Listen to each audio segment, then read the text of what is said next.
Ancient China के famous general सुन त्जू की एक बुक है आर्ट ऑफ वॉर। उसमें वो कहते हैं कि विनिंग विदाउट फाइटिंग, यानी कि बिना लड़े भी जीता जा सकता है, और वही असली स्ट्रेटेजी है। चाणक्य भी कहते हैं तुष्णिम युद्ध के बारे में। अगर दो प्रोमिनेंट कैटेगरी बताऊं, पराक्रम जिसको हम ओपन वॉर कहते हैं, जैसे कि ऑफिशियल वॉर डिक्लेयर हो जाता है, आर्मी आर्मी आमने सामने होती है, लेकिन एक दूसरी कैटेगरी है तुष्णिम युद्ध, साइलेंट वॉर, यानी कि आप ऑफिशियली जिम्मेदारी भी मत लो लेकिन दूसरे को आइसोलेट कर दो। अगर दूसरे को कंट्रोल नहीं कर पा रहे हो तो कुछ ऐसी परेशानियां खड़ी कर दो कि दूसरा मजबूर हो जाए कुछ ऐसे फैसले लेने के लिए जो तुम चाहते हो कि वो ले। तो it means if you can not control other nation properly then you can control few decisions of that nation. इस समय ग्लोबल पॉलिटिक्स में ऐसा लग रहा है कि बाल्टिक, साउथ चाइना सी, रेड सी या फिर ईस्ट चाइना सी, हर जगह इन्हीं स्ट्रेटजीज का इस्तेमाल हो रहा है।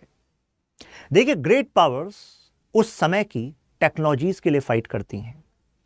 जो एरिया ऑफ डोमिनेंस फ्यूचर का होने वाला है वो उसके लिए फाइट करती हैं, और जो छोटी पावर्स होती हैं वो अपने आसपास के मसलों के लिए ही फाइट करती हैं। तो अब दुनिया में क्या चल रहा है जरा जानते हैं इस वीडियो में। मैं हर एक रीजन को by the use of map समझाने वाला हूं। अभी कुछ टाइम पहले न्यूज आती है कि फिनलैंड से जर्मनी को कनेक्ट करने वाली ये सब सी डेटा केबल, सब सी यानी कि सबमरीन, यानी कि सबमर्ज्ड है सी में, यह बाल्टिक सी वाला एरिया ये कट कर दी जाती है, डैमेज हो जाती है, जिसकी वजह से फिनलैंड और जर्मनी जो दोनों एलाय हैं, नेटो के पार्टनर हैं, और जर्मनी तो नया नया नेटो का पार्टनर है। जैसे फिनलैंड जर्मनी के साथ इस नेटो का पार्ट बना है तो हम सबको पता होना चाहिए कि रशिया के लिए ट्रबल हो गया है। एकदम से नेटो के पास 2 गुना actually you can say periphery आ गई है, रशिया की बाउंड्री आ गई है जहां पर नेटो अपनी फोर्सेस को मोबिलाइज कर सकता है। तो अननोन सोर्सेस ने यहां पर इस केबल को डिसरप्ट कर दिया, पता नहीं किसने किया। दूसरी न्यूज आती है कि लिथुआनिया से गॉटलैंड तक एक इंटरनेट, ये जो लाइन है, सबसी केबल है, ये भी डिसरप्ट हो जाती है, पता नहीं किसने किया। अब ये रीजन बाल्टिक है, और अगर आप इस रीजन को देख पा रहे हो, यह है कैलिनग्रैड, जहां पर रशिया की बाल्टिक नेवल फ्लीट रहती है। अब पता नहीं किसने किया। आगे चलते हैं और क्या क्या हुआ है। इससे जरा पहले चले जाएं, क्योंकि ये तो अभी की बात है, रिसेंट है। तारीख देखिए, मैं बात कर रहा हूं सितंबर 2022। तो सितंबर 2022 में नॉर्थ स्ट्रीम 1 पाइपलाइन, देन उसी के कुछ टाइम बाद नॉर्थ स्ट्रीम 2 पाइपलाइन, दोनों में ब्लास्ट हो जाता है। अब ये पाइपलाइन कौन सी है? ये यहां पर है सेंट पीटर्सबर्ग, वो एरिया है जो रशिया की इकोनॉमिक लाइफलाइन है। तो यानी कि रशिया इस रीजन से ट्रेड करता है बाल्टिक के थ्रू यूरोपियन रीजन से। इसी रीजन से वो अपनी गैस ऑयल की सप्लाई करता है इन नेशंस को। तो यानी कि रशिया के तो कमाई का सोर्स है भाई। और हमको पता है कि रशिया के मेजर इकोनॉमिक सेंटर्स हैं कहां? ईस्टर्न पेरिफेरी, मतलब रशिया के हिसाब से वेस्ट हो गया, तो इसके हिसाब से यहां पर ये ईस्ट हो गया। तो रशिया का वेस्ट जो है, यहां पर इकोनॉमिक सेंटर्स है, यहीं पर आपका पास में मॉस्को है, यहीं पर इकोनॉमिक लाइफलाइन है। लेकिन यहां पर कुछ डेवलपमेंट्स क्या हुए हैं कि यहां पर फिनलैंड, एस्टोनिया, लैटविया, ये सब जो रीजन है ये तो नेटो का पार्ट है। जब यूएसएसआर डिसइंटीग्रेट हुआ तो उस समय पर यूएसए ने वादा किया कि नहीं हम एक्सपेंड नहीं करेंगे अपने आप को, टेंशन मत लो। अब कोल्ड वॉर एंड हो गया है, यूएसएसआर डिसइंटीग्रेट हो गया, अब रशिया आ गया है। अब रशिया, आप खुद ही ऐसी पॉलिसीज बनाना चाहते हो जिससे हमें कोई प्रॉब्लम नहीं है, लेकिन नेटो फिर भी एक्सपेंड हुआ। सन 2004 में एस्टोनिया, लैटविया, लिथुआनिया जो पहले यूएसएसआर का पार्ट होते थे, अब वो नेटो का पार्ट बन जाते हैं। नेटो जो ऑफिशियली रशिया को दुश्मन मानता है, तो एक तरीके से इसकी टेरिटरी पर नेटो की फोर्सेस का आना भाई रशिया की इकोनॉमिक लाइफलाइन के लिए खतरा है कि नहीं है? खतरा है। फिर अब नॉर्थ स्ट्रीम पाइपलाइन की जरा कहानी सुन लीजिए। नॉर्थ स्ट्रीम पाइपलाइन अगर मैं 1 की बात करूं तो इसमें 4 कंपनीज हैं, उसमें से 51% तो जो ओनरशिप है वो गैज़प्रोम की है, जो कि एक रशिया की कंपनी है। और नॉर्थ स्ट्रीम 2 जो पाइपलाइन है उसमें तो 100% जो पैसा लगाया था वो गैज़प्रोम ने लगाया था। हालांकि वो काम करना भी शुरू नहीं हुई थी, उससे पहले ब्लास्ट हो गया। यूएसए का कहना है कि ये रशिया ने कराया है। रशिया जो है सप्लाई को कट करना चाहता था। रशिया ने कहा मेरा कोई दिमाग खराब है, क्या बात कर रहे हो तुम? मतलब नॉर्थ स्ट्रीम पाइपलाइन से तो अभी गैस सप्लाई शुरू नहीं हुई, पहली बात। दूसरी, मेरी कंपनी की ओनरशिप है, मैं उसको क्यों ब्लास्ट करूंगा? भाई अगर फ्यूचर में ये यूरोप के देश मुझसे खरीदना चाहेंगे एनर्जी, तो मैं तो बेचूंगा, जो मार्केट का दाम होगा उस पर बेचेंगे और पैसा कमाएंगे। और नॉर्ड स्ट्रीम 1 जिसमें कि जर्मनी का भी इन्वेस्टमेंट है, स्वीडन का भी इन्वेस्टमेंट है, तो अब इसको रशिया ने कहा हम क्यों ब्लास्ट करेंगे, मेजॉरिटी इन्वेस्टमेंट तो अपना है। लेकिन आरोप लग रहा है कि रशिया तुमने ऐसा किया है। जांच की जिम्मेदारी स्वीडन और जर्मनी के पास है और बस कयास लगाए जा रहे हैं। लेकिन उससे ठीक 1 महीने पहले क्या हुआ था, मिस्टर बाइडेन यूएस के उस समय के जो प्रेसिडेंट थे, उनका बयान आया था कि नॉर्ड स्ट्रीम पाइपलाइन 2 बननी ही नहीं चाहिए। मतलब बन गई थी, कहते बननी नहीं चाहिए थी। हमने पूछा भाई क्यों नहीं बननी चाहिए थी। उनका मानना था कि इससे यूरोप की डिपेंडेंस, एनर्जी डिपेंडेंस हो जाएगी रशिया पर। और जियोपॉलिटिक्स में अगर आप हैं निर्भर किसी पर, तो जाहिर सी बात है वो नेगोशिएटिंग पावर आप पर हाई रख सकता है कि नहीं रख सकता है। तो ऐसे में वो चाहते थे कि नहीं यूरोप तुम डिपेंडेंट मत हो। तो फिर पता ही नहीं लगा किसने ऐसा किया, ग्रे एरिया है, किसी ने जिम्मेदारी तो नहीं ली। आपको नहीं लगता ये कहीं ना कहीं तुष्णिम युद्ध चल रहा है, साइलेंट वॉर चल रहा है, जिसके बारे में चाणक्य एंशिएंट टाइम में बात कर रहे थे। जिम्मेदारी ना लो, लेकिन कुछ ऐसे काम कर दो जिससे कि तुम्हारा दोस्त और जो तुम्हारा दुश्मन है वो अगर एक हो सकते तो एक ना हो पाए, और तुम्हारे दुश्मन को लगातार नुकसान झेलना पड़े। कुछ ऐसे डायनेमिक्स यहां पर हमें देखने को मिल रहे हैं। फिर देखिए एक और हादसा, पता नहीं किसने किया। एस्टोनिया और फिनलैंड, इन दोनों को कनेक्ट करने वाली ये इलेक्ट्रिक लाइन, ये ब्लास्ट हो जाती है। और किस दिन, क्रिसमस के दिन। अभी तो क्रिसमस के दिन अगर कुछ एरियाज में इलेक्ट्रिसिटी आउट हो जाती है, तो भाई इन देशों के लिए तो बहुत बड़ा कंसर्न है कि नहीं है, कंसर्न है। पता नहीं लगा किसने किया। लेकिन लोकेशन देख लीजिए, बाल्टिक है, और बाल्टिक में ही रशिया की फ्लीट है, और सेंट पीटर्सबर्ग वाला जो एरिया है ये रशिया का स्ट्रॉन्ग होल्ड है, प्लस रशिया की अपनी वल्नरेबिलिटी भी है। तो रशिया नहीं चाहेगा कि उसकी वल्नरेबिलिटी को हार्नेस करने की जो देश कोशिश कर रहे हैं वो किसी भी तरीके से स्ट्रांग बने। अब ये बाल्टिक सी में इतना ज़्यादा बाल्टिक सी इंपॉर्टेंट बन क्यों गया है, ये यूक्रेन के इन्वेशन के बाद से तो बहुत ज़्यादा चर्चा में आ रहा है। और अगर आने वाले प्रीलिम्स में इस रीजन से क्वेश्चन आ जाए तो सरप्राइज वाली बात नहीं है। वो आपसे क्वेश्चन कैसे पूछेगा, वो पूछेगा how many NATO countries are surrounding this Baltic sea. Answer would be 8। ये देखिए, Sweden, Finland, Estonia, Latvia, Lithuania, Poland, Germany, ये पूरा रीजन जो है बाल्टिक के आसपास, ये सब नेटो कंट्रीज हैं। ऐसा भी हो सकता है आपसे अरेंजमेंट से क्वेश्चन पूछ ले, एस्टोनिया, लैटविया, लिथुआनिया को नॉर्थ से साउथ, साउथ से नॉर्थ, तो ऐसा क्वेश्चन आपसे पूछ सकता है। तो ये तो बता दिया, नेटो के एक्सपेंशन की वजह से इशू क्रिएट हो गया। फिनलैंड की वजह से 2x हो गया, मतलब यहां पर नेटो को ह्यूज एडवांटेज मिल गया। हम चाह रहे थे कि यूक्रेन, मतलब रशिया चाहता कि तुम यूक्रेन इसका पार्ट मत बनो नेटो का, कारण क्योंकि इस वजह से यहां तक फोर्सेस रशिया के आसपास आ जाएंगी।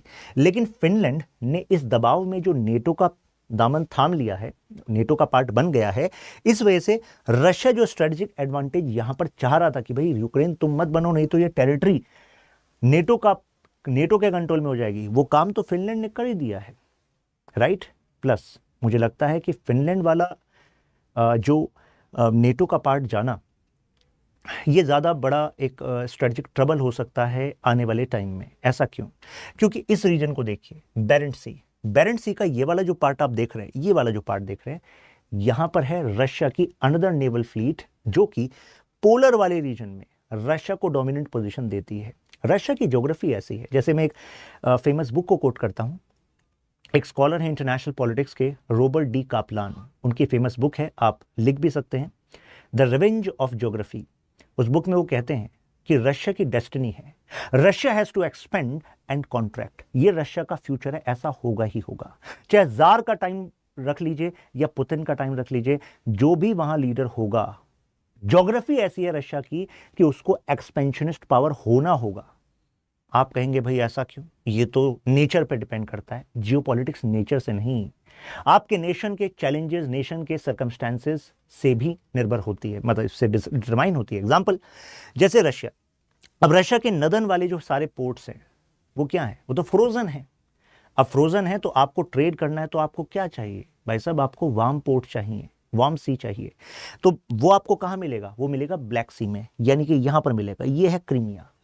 तो यानी कि क्रीमिया को अपने अंडर लेना रशिया की इकोनॉमिक लाइफलाइन के लिए ज़रूरी था, क्योंकि रशिया के इस साइड जो अगर सेंट्रल रीजन में जाते हैं, जो साइबेरिया वाला रीजन है वो फ्रोजन है, फार ईस्ट वाला जो रीजन है अब इसको डेवलप करने की ज़रूरत है। तो यानी कि उसको तो ज्योग्राफी ऐसी है कि उसको एक्सपेंड करना ही पड़ेगा, जिससे कि वो इन ट्रेड रूट्स पर अपना इन्फ्लुएंस रख सके। तो ब्लैक सी के थ्रू रखेगा, बाल्टिक केस के थ्रू रखेगा, लेकिन यहां पर अगर फिनलैंड नेटो का पार्ट बन गया है तो नेटो फोर्सेस की जो स्ट्राइक कैपेबिलिटी है बेरेंट सी में रशिया की नेवल फ्लीट पर, वो इंक्रीज हो जाती है कि नहीं हो जाती है? इंक्रीज हो जाती है।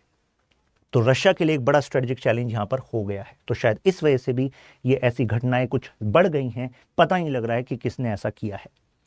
अब सबसी ये समझ लीजिए कि सबसी केबल जो है दुनिया का 95% से ज़्यादा का डेटा ट्रांसफ़र कर रही हैं। और इस डेटा में क्या है? इसमें डिप्लोमेटिक कम्युनिकेशन भी है, इसमें बैंकिंग ट्रांजैक्शन भी है। जैसे मैं एक बैंक का डेटा आपको यहाँ पर कोट करूँगा, जिसका कहना है कि प्रतिदिन एक दिन में more than $3.6 trillion worth transaction हो पाती हैं due to these subsea cables. अगर ये इतनी स्ट्रेटेजिकली इंपॉर्टेंट हैं तो इनको कट ऑफ करके आप किसी दूसरे देश की इकोनॉमी को आइसोलेट कर सकते हो कि नहीं कर सकते हो?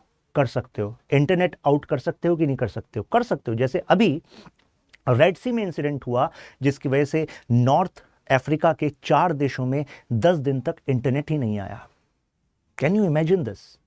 आपकी हमारी जिंदगी में ऐसा हो जाए कि 10 दिन तक इंटरनेट ही नहीं चल रहा, कैसा होगा वो टाइम? तो इस वजह से इंडिया की स्ट्रेटेजी को कैसा होना चाहिए? रेजिलेंट होना चाहिए।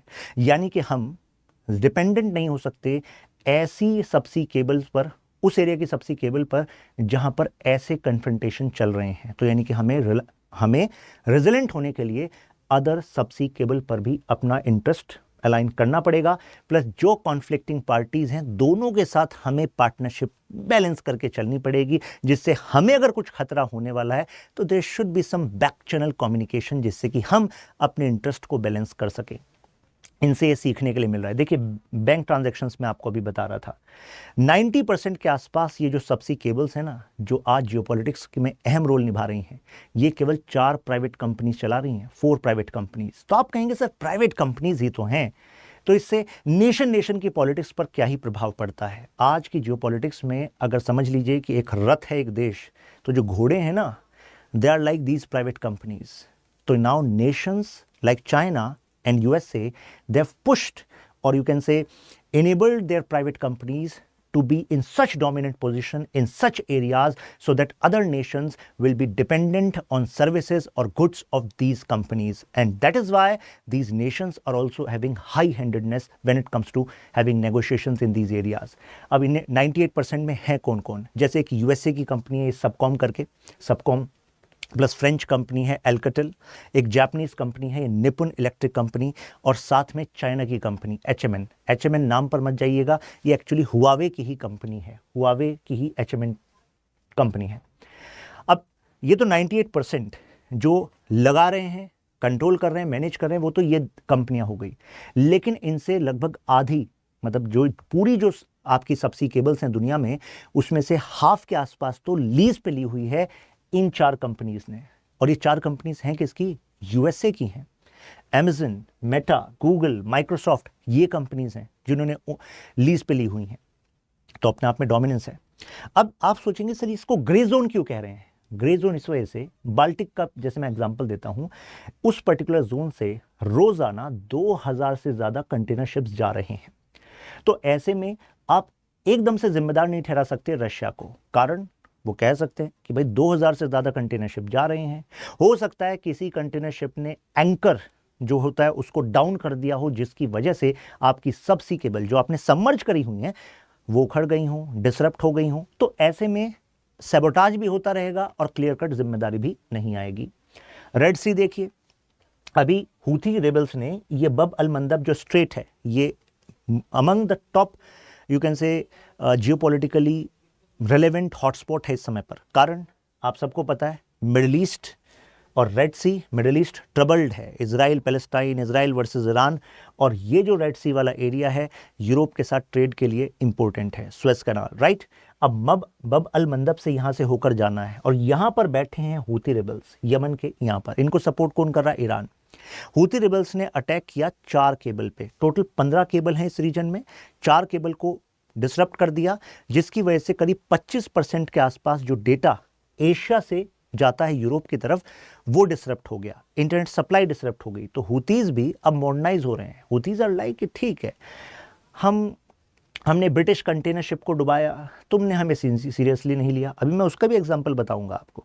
तो हुतीज आर सेइंग कि हम भी सोफिस्टिकेटेड हो रहे हैं, अब हम जान रहे हैं कि आपकी नब्ज कहाँ है, जहां आपकी कमजोरी हम वहीं पर अटैक करेंगे। तो that is what they are doing. ये देखिए 15 केबल्स, और अगर मैं टोटल डेटा की बात करूं तो एशिया से यूरोप के तरफ जो डेटा जा रहा है वेस्टवर्ड, 80% डेटा इन केबल से होकर जा रहा है। ये देख रहे हैं आप केबल्स, ये वो केबल्स हैं, ये सारा नेटवर्क है सबसी केबल्स का। हूती रेबल्स यहाँ बैठे हैं, तो वो भी कह रहे हैं कि ठीक है, लो हम यहाँ पर अटैक करेंगे और इतनी बर्बादी करेंगे कि फिर तुम्हें हमारे साथ तो कुछ ना कुछ समझौता करना पड़ेगा। इससे पहले रिसेंटली इन्होंने ये एक ब्रिटिश हैवी कंटेनर शिप था, इसको डुबा दिया था, जिसमें करीब 41,000 टन फर्टिलाइजर था, इनफ्लेमेबल। अब इन्होंने जब अटैक किया केबल्स पे, 4 केबल्स पे, तो 10 दिन तक इंटरनेट शटडाउन रहा इन देशों में, घाना, लाइबेरिया एटसेट्रा। अब हमें एक बात समझ में आ गई है कि यार यानी कि सबसी केबल सही में जियोपॉलिटिकली बहुत इंपॉर्टेंट है, राइट। तो इनको सेव करना ज़रूरी है। प्लस दूसरा, कमज़ोर नब्ज का इस्तेमाल करके आपको नुकसान पहुंचा सकता है। सोचो, transactions, diplomatic communication, internet, electricity, कुछ भी हैम्पर करा जा सकता है, और बिना जिम्मेदारी लिए आइडेंटिफाई कैसे करोगे, राइट। तो अब यहां पर देख रहे हैं दुनिया में यूएस वर्सेस चाइना, ये अलग एक कन्फ्रंटेशन चल रहा है with respect to subsea cable. ऐसा क्यों? 2015 में चाइना ने डिक्लेयर किया डिजिटल सिल्क मैरीटाइम रूट। आप कहेंगे डिजिटल क्या है? यही है डिजिटल। यानी कि Xi Jinping is an over ambitious man. और वैसे तो अगर किसी देश को ताकतवर बनना है देन लीडर को ओवर एम्बिशियस होना जरूरी है। ये बात चाणक्य भी कहते हैं अपने मंडल सिद्धांत में कि राजा, यू हैव टू बी विजिगिषु, you have to be passionate, you have to be strong. अगर वीक है, छोटे सपने देख रहा है, छोटे एक्शंस के बारे में सोच रहा है, बड़ा विजन नहीं रख रहा, तो तुम देश को वीक कर दोगे, भले देश के पास कितनी कुछ एडवांटेजेस हो। तो अब चाइना ने क्या सोचा है? चाइना ने कहा है कि दुनिया की ये जो सबसी केबल सप्लाई है, इसमें 60% से ज़्यादा मार्केट हमें कैप्चर करनी है, और ये गोल बनाते हैं 5 साल दुनिया की। और आप कहेंगे इसमें कुछ कर भी पा रहे हैं या नहीं? अभी याद करो, मैंने जो दुनिया की 4 आपको इंडस्ट्रीज के बारे में बताया था, 4 कंपनीज के बारे में बताया था जो ये केबल्स को ले कर रही हैं, मैनेज कर रही हैं, तो उसमें से 11% एचएमएन का स्टेक था, याद है आपको। अब मैं पिछले 4 साल का आपको डेटा बताऊं तो 4 साल में जो टोटल कॉन्ट्रैक्ट मिले हैं सबसी केबल के लेइंग के, तो उसमें 18% जो कॉन्ट्रैक्ट हैं वो चाइनीज कंपनी को मिले हैं। तो यानी कि जो टोटल अभी नए कॉन्ट्रैक्ट हैं उसमें 18% अगर चाइनीज कंपनी को मिले हैं, तो चाइना ग्रेजुअली अपने स्टेक्स को इन सबसी केबल नेटवर्क में इंक्रीज कर रहा है कि नहीं कर रहा है। और जैसे जैसे ज़्यादा देश इस पर निर्भर होंगे, तो भाई साहब फिर आप अपने हिसाब से पैसों को भी बढ़ा सकते हो, लीज के चार्जेस को बढ़ा सकते हो, दूसरे की चॉइसेस को कंट्रोल कर सकते हो। तो दैट इज व्हाट चाइना में डू। इसी वजह से यूएसए समझ रहा है चाइना की स्ट्रैटेजी को। यूएसए सोच रहा है ये शोषण तो केवल हम करेंगे दुनिया का, तुम कैसे कर लोगे, ये तो हम अपना हक है। तो ऐसे में वो टैक्टिकली ब्लॉक कर रहा है चाइनीज कंपनी को। जिस जगह पर यूएसए इन्वेस्ट कर रहा है तो कंडीशंस ये बना रहा है कि आप चाइनीज कंपनी जैसे कि एचएमएन नेटवर्क को आप कॉन्ट्रैक्ट नहीं देंगे। तो एचएमएन टेक के पे तो पीछे पड़ा हुआ इस टाइम पे यूएसए। एक और एग्जांपल देता हूं, ये देखिए ताइवान, ये आपको यहां पर दिख रहा है मात्सू आइलैंड, तो ताइवान का ही पार्ट है मात्सू आइलैंड। तो इसको इंटरनेट सप्लाई होती है सबसी केबल से। अभी कुछ टाइम पहले वो भी कट गया। अब इनका कहना है ताइवान का कि 2 चाइनीज वेजल आए थे, यानी कि चाइनीज नेबरशिप थे, जिन्होंने ऐसा काम किया है। वही काम है, कमज़ोर को तो आइसोलेट करने की कोशिश करते हैं कि अगर इसको आइसोलेट कर देंगे तो मात्सू आइलैंड के लोगों को बताने लग जाएंगे, मात्सू आइलैंड को, कि देखो ताइवान तुम्हें बचा नहीं पाएगा, कभी इंटरनेट शटडाउन हो जाता है, इलेक्ट्रिसिटी शटडाउन हो जाता है, कम्युनिकेशन कट ऑफ हो जाती है, तो तुम लीगली टेक्निकली हर तरीके से चाइना का ही पार्ट हो, चाइना के ही हो जाओ। तो ये अटेम्प्ट्स हैं दीज सैबोटाजेस। तो ताइवान ने ये भी आरोप इस पर लगाया चाइना पर। नाउ पीएलसीएन ये है क्या?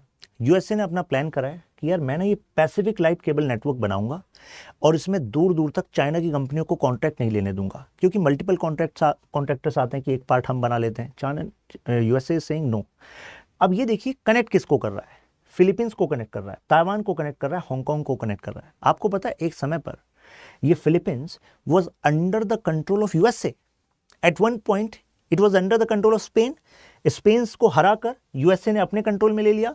तो फिलीपींस एक स्ट्रॉन्ग रिलेशनशिप यूएसए के साथ आज भी रखता है, और फिलीपींस का इस्तेमाल करके यूएसए चाइना को काउंटर करना चाहता है इन साउथ चाइना सी। शायद आपने एक वर्ड सुना क्वाड 2.0, स्क्वाड, ये वर्ड्स यूज किए जा रहे हैं। तो फिलीपींस और ताइवान और हांगकांग, इनको कनेक्ट करना चाहता था। Hong Kong was once a British colony. तो दिस इज यूएसए's प्लान। अब साउथ चाइना सी समझिए।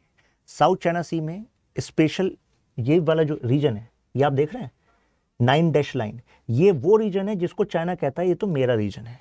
अब मलेशिया कहता है नहीं ये वाला मेरा रीजन है, वियतनाम कहता है ये वाला मेरा रीजन है। तो सबके क्लेम अलग अलग इस रीजन पर हैं। ये क्लेम कर रहे हैं एक्सक्लूसिव इकोनॉमिक जोन्स को। कारण इकोनॉमिक वर्ड है, एक्सक्लूसिव वर्ड। एक्सक्लूसिव मतलब वियतनाम क्या कहना है ये एरिया मेरा है, इनका कहना नहीं ये पूरा एरिया हमारा। इनसे पूछा भाई तुम्हारा कैसे हो गया? अब हमेशा से चाइना का नहीं था, चाइना हमेशा से क्लेम भी नहीं करता था। जैसे ये जो पार्ट आप देख रहे हैं ना, थाईलैंड कंबोडिया वाला, एक टाइम पर यहां पर फ्रेंच का कंट्रोल होता था। Colonial period, French were having control. जब यहां पर चाइना बन भी गया तो उसके बाद भी फ्रेंच वर हैविंग इन्फ्लुएंस। जब तक फ्रेंच का एक स्ट्रॉन्ग होल्ड था तब तक चाइना अपने क्लेम को नहीं बढ़ा रहा था। इस वाले एरिया पर यूएसए का इन्फ्लुएंस रहा था, तो जब तक यूएसए का इन्फ्लुएंस था तो यहां पर चाइना अपने क्लेम नहीं बढ़ा रहा था। जैसे ही उन्होंने अपने आप को बैकफुट पर रखा, तो जैसे ही ग्रेट पावर्स बैकफुट पर गए, तो ऐसे में चाइना ने अपने क्लेम को बढ़ाना स्टार्ट कर दिया। पैरासेल आइलैंड्स, जिस पर वियतनाम भी क्लेम करता है कि उसके हैं, और ऐसे ही स्पार्टले आइलैंड, यहां पर ह्यूज ऑयल एंड गैस के रिजर्व्स हैं। तो कौन नहीं चाहेगा इसको अपना क्लेम करना? लेकिन क्लेम उसी का हो पाता है जिसके पास पावर होती है, क्योंकि इंटरनेशनल पॉलिटिक्स में माइट इज राइट। तो अब इस रीजन पे साउथ चाइना सी में चाइना इज सेइंग कि देखो यहां से सबसी नेटवर्क हमारी मर्जी से नहीं होगा, और अगर आपने ऐसा किया तो दूसरे तो कर रहे हैं सैबोटाज, साइलेंट वॉर, तुष्णिम युद्ध, पता ही लग रहा किसने सैबोटाज किया। चाइना इज लाइक कि यहां पर हमारी नेवी ना ऑफिशियली सैबोटाज करेगी, तो यहां पर सबसी केबल नेटवर्क आना नहीं चाहिए। लेकिन सबसी केबल नेटवर्क यहां पर अगर नहीं बढ़ पा रहा इस रीजन में, राइट, विदाउट चाइनाज कंसेंट, जहां पर है तो मतलब that's not using the potential of this region. तो ऐसे में डोंट यू थिंक एक तो पोटेंशियल लॉस हो रहा है, चाइना अपनी हेजेमनी को बढ़ा पा रहा है, और चाइना इस रीजन को फ्यूचर में अपने टैक्टिकल एडवांटेज के लिए यूज करेगा। वो सबसी केबल नेटवर्क को ले करेगा, खुद मैनेज करेगा खुद, और इन नेशंस को उस पर डिपेंडेंट बनाएगा। फिर जब आप कहेंगे Philippines, Vietnam, why are you not speaking against China's actions, they would say कि देखो प्यार से बात कर लेनी चाहिए। इलेक्ट्रिसिटी, कम्युनिकेशन, कई सारी चीज़ें ऐसी हैं जो चाइना हमें सप्लाई कर रहा है, तो दिस में बी फ्यूचर इवेंट। अब एक और रिस्क है, यहाँ पर एक SSSB नाम से कंपनी है। तो चाइना क्या खेल रहा है कि देखो चलो हमारी कंपनी HMN को तुम रोक रहे हो, वैसे तो हम बढ़ते जा रहे हैं, लेकिन तुम्हारा जो कंपनी है वो सबसी केबल नेटवर्क को ले करता है, मतलब लगाता है, ठीक है। लेकिन अल्टीमेटली रिपेयर के लिए, रिपेयर है छोटा काम, रिपेयर के लिए कौन सी कंपनी है तुम्हारे पास? तो रिपेयर के लिए दुनिया में अगर किसी कंपनी की डोमिनेंस है वो है चाइनीज कंपनी की, जैसे one of them is SSSB। तो चाइना इज लाइक ठीक है, जब तुम लगा लो, जब रिपेयर की जरूरत पड़ेगी फिर हमारे पास आना, फिर हम अपनी कंपनी को भेजेंगे रिपेयरिंग के लिए। और जब रिपेयरिंग के लिए भेजेंगे ना, तो जो यूएसए का जो सबसी केबल नेटवर्क है उसके थ्रू ऐसा भी हो सकता है कि हमें पता लग जाए कि डेटा लिंक, मतलब डेटा को हम लिंक कर सकें अपनी टेक्नोलॉजी से रिपेयर के बहाने, और हम कुछ अच्छा जो डेटा है हमारे काम का उसको ले लें। प्लस हम आपके जो सीक्रेट जो आप शेयर करते हो विद योर एलाइज, उसको अगर हमें यू कैन से अगर हमें एक्सेस करना है तो वो भी हम कर लें। तो ऐसा यूएसए का भी एक वल्नरेबल स्पॉट है। तो यूएसए को लगता है इसका तो फ़ायदा उठा लेगा, ये मिलिट्री कम्युनिकेशन लिंक जो है यूएसए को उसको बीच में एक्सेस कर सकता है। तो दैट इज़ द वल्नरेबिलिटी, उसका सोल्यूशन अभी तक नहीं मिला है। यहाँ पर Putin is smiling on the side.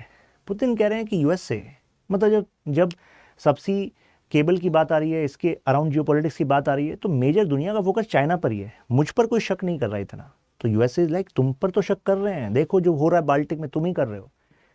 Russia is like कि मैं कर सकता हूं, जो मैं कर सकता हूं तुम नहीं कर सकते। अब आप कहेंगे ऐसा क्यों? क्योंकि रशिया की dependence on subsea cable network is less than USA, less than China, less than other western European countries. और जिसकी जरूरत होती है कम, बताइए उसके पास एडवांटेज होती है कि नहीं होती है? अरे बिल्कुल होती है। ये तो सिंघम वाला डायलॉग हो गया। राइट, उसमें भी ऐसा एक डायलॉग है ना, कमेंट में बताइएगा क्या था वो।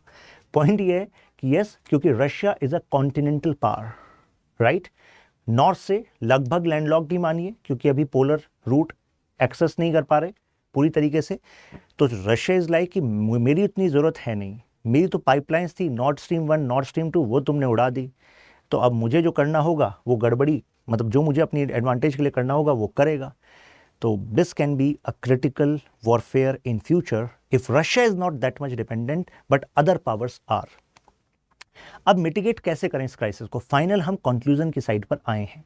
देखिए, एक तो अच्छी सी बात की जाती है कि जैसे ये बाल्टिक सी के इवेंट्स हुए तो उसके बाद नेटो ने मॉनिटर करना ज़्यादा स्टार्ट कर दिया। कर लो भाई मॉनिटर, तो मॉनिटर कर रहे हैं अभी वो कि कौन ऐसा कर रहा है, क्यों नहीं ऐसा करना चाहिए।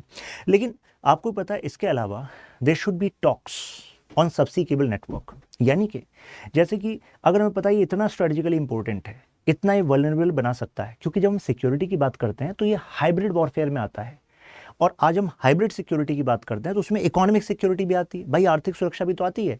तो ऐसे में नेशंस मिलकर यूएन के लेवल पर इंटरनेशनल फ्रेमवर्क बनाएं जिससे कि सब सी केबल नेटवर्क जो है उसको सिक्योरिटी प्रदान की जाए, जिसमें कि non state actors, state actors, उनको भी साथ में लाया जाए कि कौन से ऐसे नेटवर्क हैं, क्रिटिकल हैं, जिनको किसी भी कंडीशन में सैबोटाज ना किया जाए। तो ये भी एक सॉल्यूशन दिया जाता है, इसको हम आइडलिस्ट पर्सपेक्टिव कहते हैं, राइट। तो तभी कुछ इसका सॉल्यूशन हो सकता है। नाउ इंडिया ने क्या किया है, इंडिया ने अपने आप को डाइवर्सिफाई किया है। जैसे कि 4 केबल नेटवर्क्स की मैं बात कर रहा था, उसमें से 2 केबल नेटवर्क ऐसे हैं जो हमारी कंपनी टाटा, टीसीएस का आपने नाम सुना होगा, वो इंडिया के बिहाफ पर मैनेज कर रही है। इंडिया को फर्दर सबसी केबल नेटवर्क में अपनी पेनिट्रेशन को इंप्रूव करना होगा। अगर हम मेजर प्लेयर में अभी इंडिया का नाम यहाँ पर नहीं पढ़ रहे हैं तो वाई इंडिया इज स्टॉपिंग, मतलब हमें भी लेइंग में, हमारी कंपनीज को भी इसमें आगे बढ़ना चाहिए, रिपेयरिंग में हमें आगे बढ़ना चाहिए, जहाँ पर एक ह्यूज स्कोप दिख रहा है। China sole you can say power as dominate कर रहा है, तो वहाँ पर इंडिया के लिए एक प्लेग्राउंड है जहाँ पर बिजनेस भी है और जहाँ पर यू कैन से एक स्ट्रेटेजिक लीवर भी है हमारे फेवर में। तो अगर सब कुछ हो गया हो आपको clear about this topic until now, mention वाह इन कमेंट्स। फिर मिलते हैं आपसे नेक्स्ट क्लास में